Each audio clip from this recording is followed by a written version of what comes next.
Jesus foi anunciado por João Batista, um homem incomum que proclamava em alta voz no deserto: arrependei-vos, porque está próximo o reino dos céus. As pessoas que o ouviam ficavam confusas e muitas vezes se perguntando: quem é este homem? O que ele está dizendo? Conhecemos os reinos da terra, conhecemos o Império Romano, mas nunca ouvimos falar de um reino dos céus. O que significa arrepender-se para receber um novo reino? Arrepender-se não significa culpa, autopunição ou lamentação, mas fazer uma revisão de vida. As pessoas que não têm coragem de rever suas vidas sempre serão vítimas, nunca estarão em crescimento. João Batista falava de um reino totalmente diferente, além do que as pessoas poderiam imaginar, um reino de outra dimensão. Ele seduzia seus ouvintes com um reino onde a justiça faria parte da rotina social. A paz habitaria, as angústias e aflições humanas deixariam de existir. Não era este um grande sonho? Os judeus conheciam o reino de Herodes, que governou Israel por décadas. Seu reino foi desumano e explorador. O povo passava fome, os impostos eram pesados, crianças e adultos viviam atemorizados. Era esse reino injusto e violento que os judeus conheciam. Nesse clima apareceu Jesus, sem exércitos, desafiando o poderoso Império Romano ao declarar um outro reino em que cada ser humano não seria mais um número na multidão, onde cada homem miserável teria status de príncipe. Nesse reino, ninguém jamais seria excluído, discriminado, ofendido, rejeitado ou incompreendido.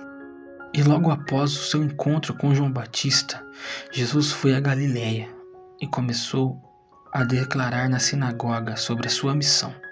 Na plateia estavam pessoas que o viram crescer. Elas certamente não dariam muito crédito às suas palavras, mas Jesus sempre ia contra a lógica. Ele não tinha medo de ser rejeitado. A crítica não o perturbava. Na plateia também estavam seus jovens discípulos e um grupo de fariseus desconfiados de tudo o que ele dizia. Com grande voz, Jesus declarou que estava nessa terra para proclamar a libertação aos cativos, restaurar a vista dos cegos e colocar em liberdade os oprimidos. Sua real profissão não era ser um carpinteiro, mas sim um libertador. Jesus queria libertar os cativos e os oprimidos. Também que queria curar os cegos, não apenas os cegos cujos olhos não veem, mas aqueles cegos cujos corações não enxergam. Sem liberdade, o ser humano se destrói, se deprime, torna-se infeliz e errante. A ditadura política é uma forma também de controle da liberdade. Um ditador controla um povo utilizando as armas e o sistema policial como ferramentas que oprimem e dominam. As pessoas não são livres para expressar suas ideias. Além da ditadura do Estado, existe a ditadura emocional e a intelectual. Há muitos ditadores inseridos em famílias e em empresas. O mundo tende a girar em torno desses ditadores. Suas verdades são absolutas. Esses ditadores não permitem que as pessoas expressem suas ideias, nem admitem ser contrariados. Impõem medo aos filhos e à esposa, ameaçam despedir seus funcionários, gostam de proclamar: eu faço, vocês dependem de mim, eu pago as contas, eu mando aqui. Quem não estiver contente que vá embora. Essas pessoas parecem livres, mas de fato são prisioneiros.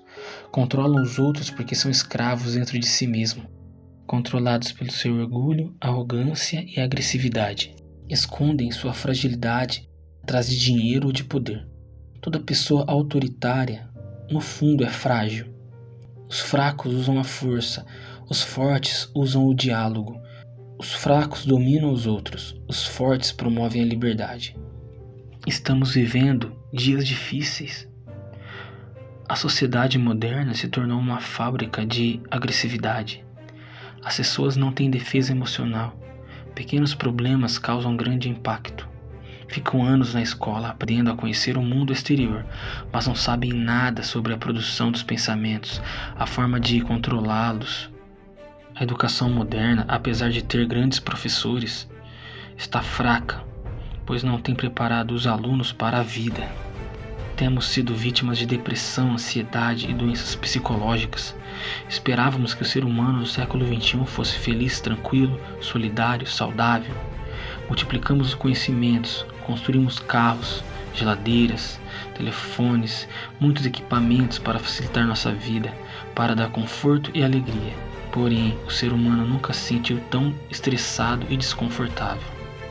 A nossa geração de jovens está crescendo envolvida pelo consumismo, pela paranoia da vaidade.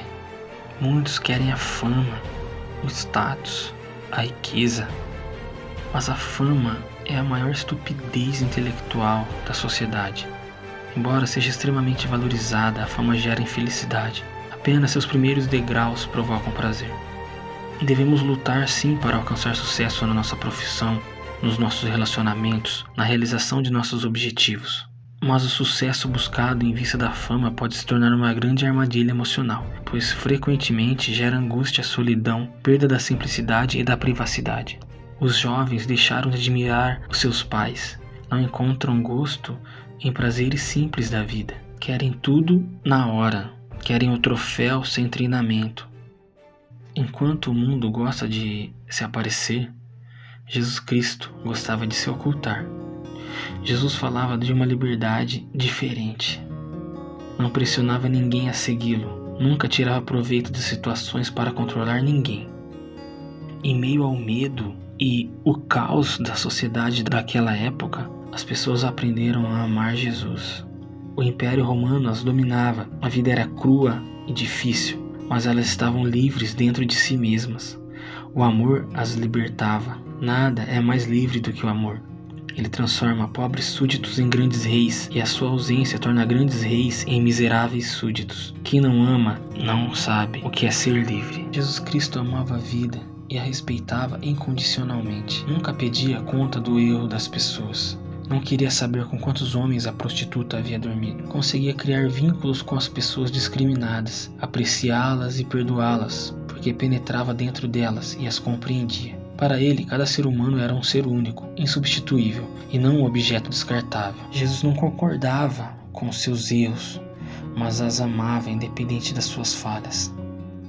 Quando ligamos a TV, nos deparamos com cenas horrorosas. Assassinatos, tragédias, mortes, suicídios. Será que o mundo não percebe que são prisioneiros? Se sentem livres, mas o pecado os domina. Desde a queda de Adão e Eva, o homem se separou de Deus. Cada dia mais o homem tem agido pior do que um animal. Jesus, quando se despediu de seus discípulos, avisou que não os deixariam sozinhos. Ele enviaria o seu Espírito Santo. A Bíblia nos diz que somente o Espírito Santo convence o homem do pecado. Para você cristão que se desviou, ainda dá tempo de se arrepender e voltar ao Senhor. Para você que ainda não conhece o que é o Espírito Santo, busque o Senhor, entre em oração, peça a Ele a sabedoria, peça a Ele fé e peça a Ele para que você o conheça. E você verá o que o Senhor faz na vida daquele que o busca.